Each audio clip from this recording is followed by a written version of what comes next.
Hi guys, and welcome back to my global ride.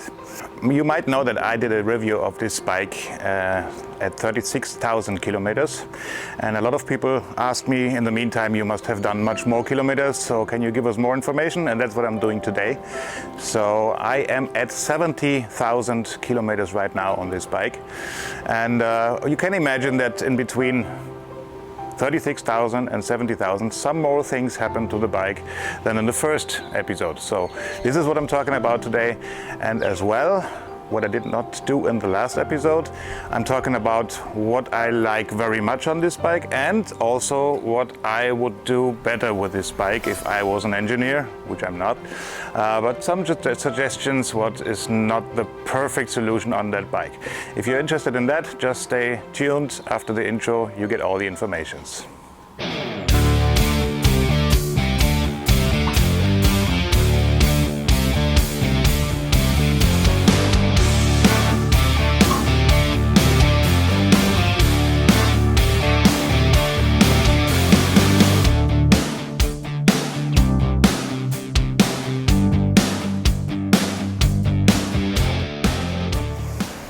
Okay, again, welcome back. If you haven't been on this channel yet, my name is Jörg. This channel is My Global Ride.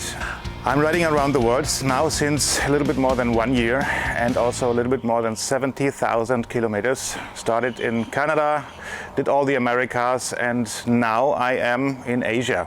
As you can see in the background, I choose that here. I'm in Sattahip in Thailand with a good friend of mine that I met on the way. I will introduce you shortly. I take this opportunity now to do the 70,000 kilometer review of my bike with some more additional information that you did not get the last time at 36,000 kilometers. So for those of you who haven't seen that, I put that video in here. You can click on that. It's a review of the Triumph Tiger 1200 Rally Explorer after 36,000 kilometers, and it was done on the Salar de Uyuni, the largest salt lake in the world in Bolivia on 4,000 meters height. This time the background is a little bit different. You see that amazing little Jeep there. That belongs to my friend here, Hein, originally from South Africa. Now he's my cameraman here as well. We met on the way in, let's say, the mountains of North Thailand. Just had some beers in a hotel, and he invited me to come to his place, and that's where we're staying now. And he has some gorgeous little big boys toys like this Jeep in the background, which I love. So I thought I'd take this as a background for this video. Okay, thank you, Hein, for your invitation and You're welcome. Being my cameraman today as well. Okay, so let's start with the facts to the bike. I described everything, why I choose the bike, what was my experiences at 36,000 kilometers in the first video. I will not repeat all that. Please watch the video if you haven't seen it. Today I'm focusing on number one, what happened in the meantime, between 36 to 70,000 kilometers. And I'm focusing on what I do like very much, what I do not like so much. Okay, starting what happened to the bike in between. It was satisfying as it was on the first 36,000 kilometers. I love the comfort, I love the ride. Everything went kind of perfect, but of course we had some incidents this time that I want to report about. So after 50,000 kilometers on the bike, I was in Brazil in the Pantanal. There's a special episode online, I will also put a link here. And after riding the whole day off-road, I got into a huge thunderstorm with a lot of rain and high puddles on the water.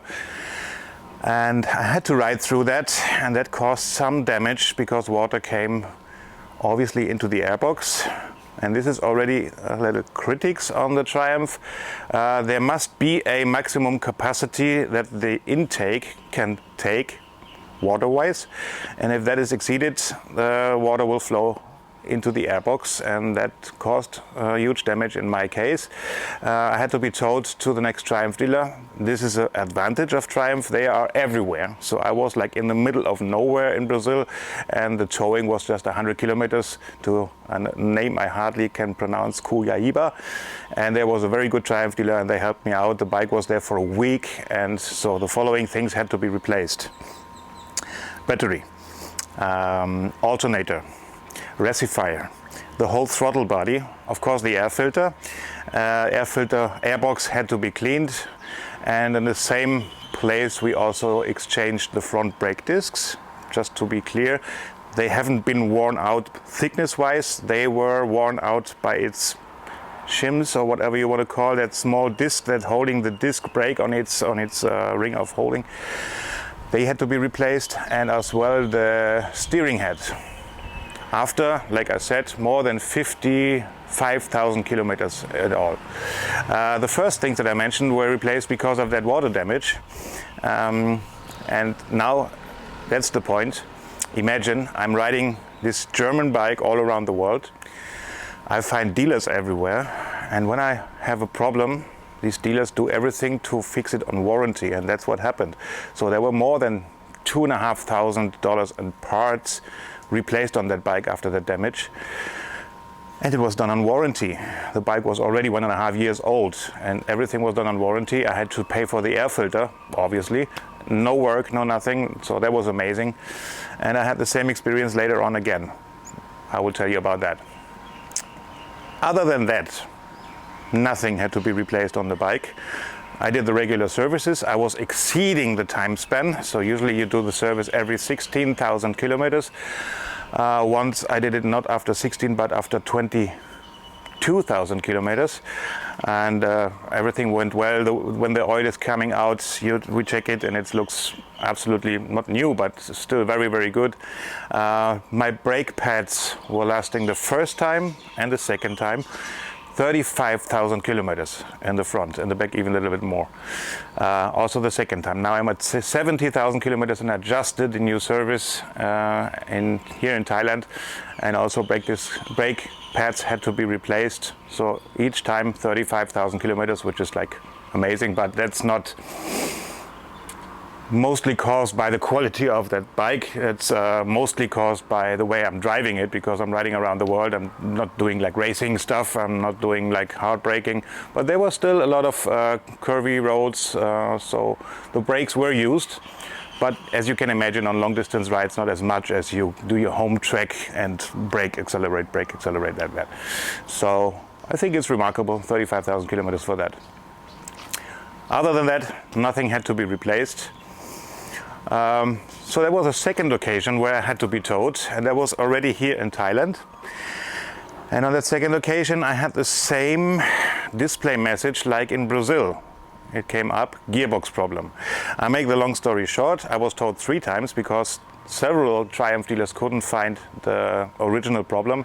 The last one, Triumph Praram 5 in Bangkok, with the help of Triumph Germany and England, found the problem. The problem was a string of cables that are running underneath the ABS module, and they were like kind of opened up because of scratching on the cable and got ground contact, and they were causing this message, gearbox problem. I never had a gearbox problem, it was just a message that the electronic caused. I must say, imagine you're riding around the world and at least 30% of these roads are off-road. That means the bike really suffers a lot, and there's a lot of movement in all the parts. I don't think there's any bike in the world where there is no risk of some cable damage. To defend this electronically based motorcycle, this one just shut its function down and said, hey, I have a problem, please don't go any further, just check what's the problem. I'm thankful for that, even if I had to be towed multiple times, because on a very simple bike, the same problem occurred. It might burn down the whole thing, because if you have a shortcut and there's no fuse in between, that's a big problem. So I'm good with that, and be honest, 70,000 kilometers, a lot of off-road, a lot of shaking, a lot of load on the bike. You must expect some problems, and that was my problem that I had so far. It was solved. I'm fine now. The bike is now freshly maintained at Triumph in Konkan. So I am ready now for the next step in my journey. You will see later on about that. But maintenance-wise, things that broke, I'm absolutely satisfied and absolutely happy with the bike. Sure, there are some things that had to be done, but they were done, and they were all done on warranty. Even this cable issue, even the towing to Bangkok, all on warranty. I again paid nothing for that. So I don't know if you go on a BMW, on a Royal Enfield Himalayan or whatever bike, and you are on another continent, if warranty is valid there as well. So big thanks on Triumph, to Triumph for that. And by the way, you need to know I am not sponsored by Triumph. I'm not supported by Triumph in any way. Just I am a fan of that brand, and I get it daily more because that bike is just amazing. Okay, next, let's get to the point what I really like on the bike and what I don't like so much. So the points, the stuff that I really like is the general quality of that bike. You're sitting on that, you have, for me, the perfect seating position. The seat is amazingly comfortable. I'm riding all the day. Sometimes, once I did 1,000 kilometers on one day, usually average like 500 kilometers. Yes, of course, the butt hurts after a while. You stand up, shake it a little bit, it's fine. Just had the experience, I know, not comparable, but I was renting for one day a CRF 300 to do some off-road stuff, and just have in mind, itchy boots. She's riding on that thing around the world. I have no idea how she does that, because it's literally a pain in the ass. This thing is, after 5 minutes I was already standing up because I couldn't sit anymore. This one is absolutely opposite. Very, very comfortable, and the quality of everything you touch on the bike is amazing. I love it. I just sit on that and it's, yeah, that's satisfying. Especially things like, I just mentioned, I changed the oil of the shaft drive after 70,000 kilometers the first time. Things that I would expect to wear out after a while. Shaft drive, always like, I don't know. This one is so stable, and I think it's also caused in the fact that it's a two-way swing arm, not a one-side swing arm like at the BMW and other bikes. So that one makes, to me, the impression it's absolutely indestructible. Next point, fork or the suspension in general. I do not remember that I had a bike that I was riding for more than 30,000 kilometers, or put more than 30,000 kilometers on the speedo, and I didn't have to replace the fork seals. I think that was something I did every year on any bike, even high quality bikes like my MT-01. Frequently they needed new fork seals because oil was leaking out there. I know now I'm riding that bike almost daily and it's in constant use. That's the difference, but hey, 70,000 kilometers and this thing is bone dry. There's nothing. And I was riding a lot of off-road. There's a lot of dust and dirt coming in, nothing. So that's also obviously very high quality. Same thing goes for the wheels and tires. So just imagine you ride and now I'm speaking out numbers which are real, like a 450 kilo item. That's what this thing weighs with the luggage and with me, over rocks, through potholes, really bad ones. I would expect at least some kind of damages on the rims sometimes. I told you in the last 36,000 kilometer review that I thought so many times, okay, after this pothole I really have to replace something because that was too much. And the rims are still straight every time we change the tires. They do the weight thing, and it's amazing. It's lasting. That thumbs up, big thumbs up.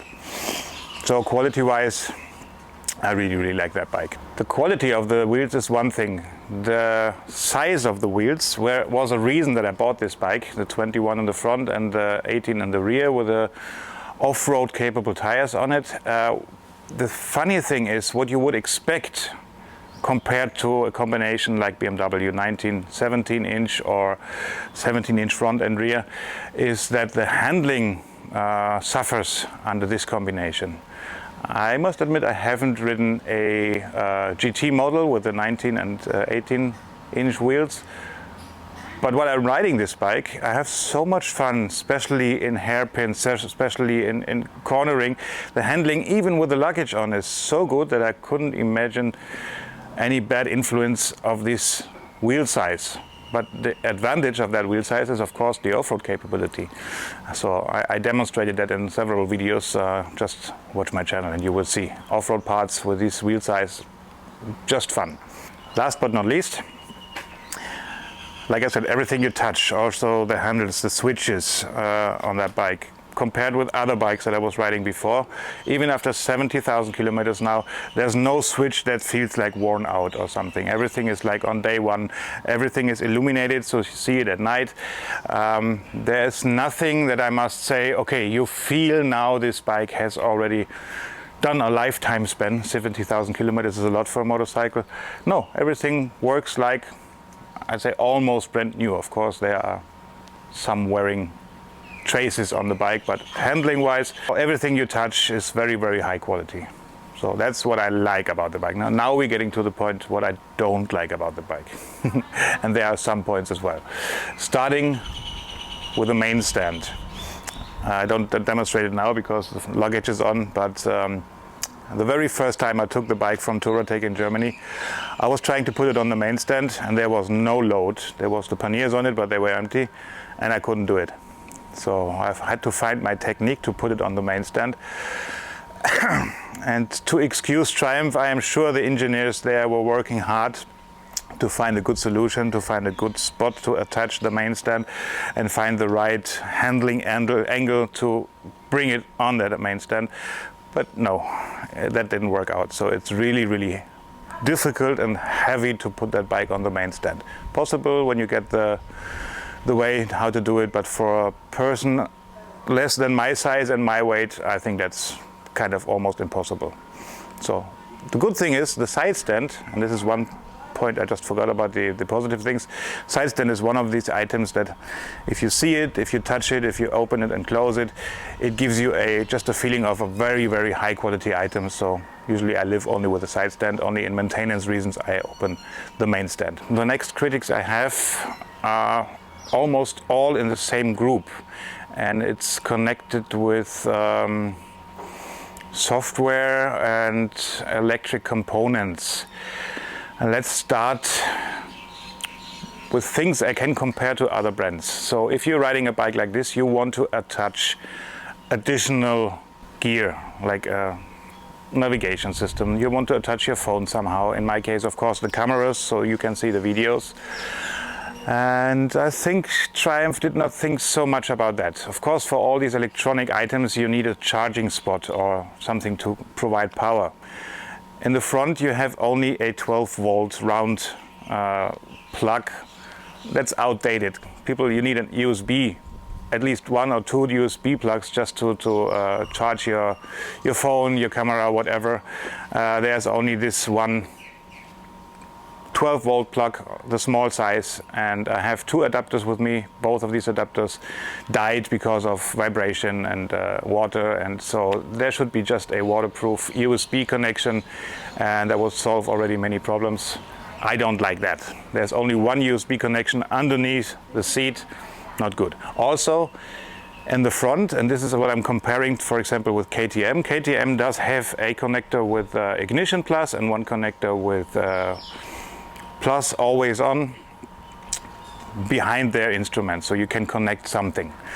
Triumph does not have that. Only underneath the seat there is one connection, but, and this is the funny part, I attached something there and I was asking several Triumph dealers to attach something else there for me, and they refused because they got the order from Triumph to not plug anything external that is not from Triumph on our power system. That says a lot because it's very, very sensitive. So I was attaching an alarm system before I started, and I was told in Brazil, we cut that off and don't put it again because this also causes error messages. And it does. So don't attach anything there. It's very sensitive, that system. This should be solved somehow. There should be some kind of connector that's like protected from whatever can cause these error messages, just to attach in the front and also underneath the seat some additional power connections. And you see, in my case, above the display there is this handle where you can drag up or down the windscreen. I know Triumph might not have had this in mind, but this is the perfect position to put your camera and your phone. So almost everybody will use that spot to attach a bar like I did and put these items there. I mean, I knew that the GPS system is very heavy and of course not for that spot, so I put it with the Touratech holder on my handlebar. But camera and phone are up there, and the mechanism that lets you drag up or push down the windscreen is not strong enough for a long time to hold all this in its position. So after a while it started with every bump in the street, screen came down. Triumph does have a perfect excuse to say, okay, we didn't ask you to put something there, and if there would not be anything else than our windscreen, this wouldn't happen. Yes, that's right, but just people think about guys like me that go for long distances. We need to attach our stuff somewhere, and if you would do some adjustable construction just to tighten it a little bit, the mechanism, so it would stay up there when you're riding, would be very helpful. And now we're coming to my main critics, and I will take the camera and show you this, the display. It is very good visible, night and day, direct sunlight, it's perfect. You always see what you want to see. No, you always see what is shown. And this is the critics. What you want to see is something totally different. I have the impression that people who are riding motorcycles were building this bike. It's the suspension, it's the engine, it's the looks, it's the handling, everything. Okay, there was somebody thinking about the bike, thinking about riders, and they were constructing this bike. The guy that was constructing and programming the display and its content, he must have worked in a bakery or something, but he's not a biker. So this display does not show only 50% of what I want to see in a display. So let me give you a little instruction about the Triumph Tiger 1200 display. As I mentioned before, this is the round speedo with the RPMs, and in the middle you see how quick you are. The gear, so now it's N, you see 1, 2, 3, 4, 5, 6 or N in there. And you got several small signs here. You got the temperature here. So what you do not see actually is engine temperature, kilometers, mileage, whatever. So if you want to see something like that, you use your joystick and go into the menu. That's basically the menu, and you can choose between different options on this side here. These are general settings, bike related stuff, track related stuff, and connection stuff. So let's start with the connection stuff. You don't want to use any of that, because if you connect, for example, a GoPro, the only supported model as far as I know is the GoPro 8 or 9, I'm not sure. Even Triumph says there's no support for newer models, so nothing is safe to start or stop the recording with a newer GoPro than the 8 or 9. Music kind of works if you want to do that, telephone too, but if you have 3 items like the display, the bike related infotainment system, a GPS, sat-nav and a phone, you will never ever get it to work all 3 together. So just leave it, don't. Believe me. Here you got these informations. I used to ride with this information.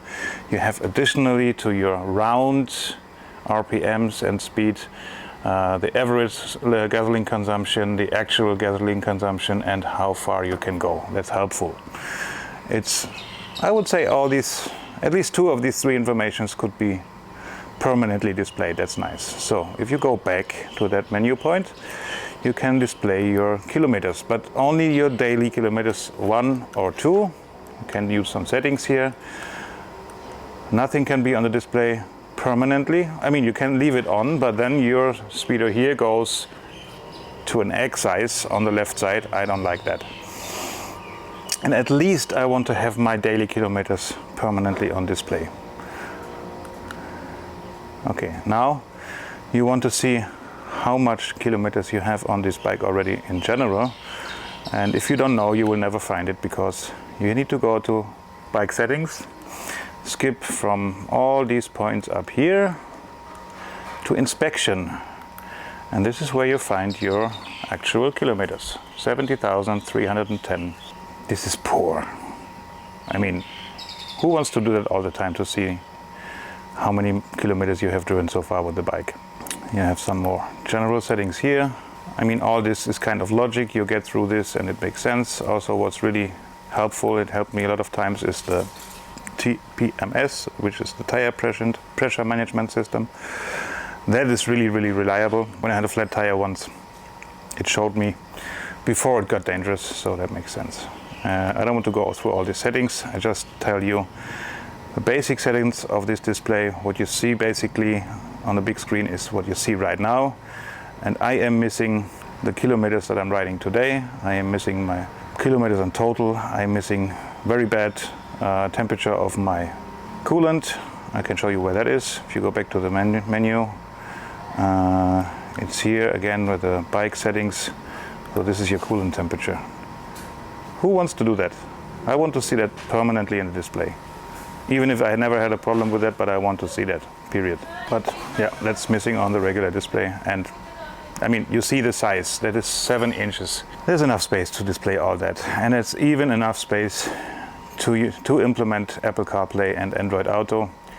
So welcome Triumph to 2024. It's time to think about a new software for that display. But this here is really the bad exception of the overall quality of that bike. The display information must be totally different and much better. So don't get me wrong, these are just some critical observations in daily use of an otherwise perfectly working motorcycle that I really adore. One more recommendations to Triumph if you want to do something new and better on the next bike. I have a big wish: implement Apple CarPlay and Android Auto, and the bike would be perfect, and a lot of problems with the display would disappear automatically. Other than that, as I think you recognized, I am absolutely happy with the bike.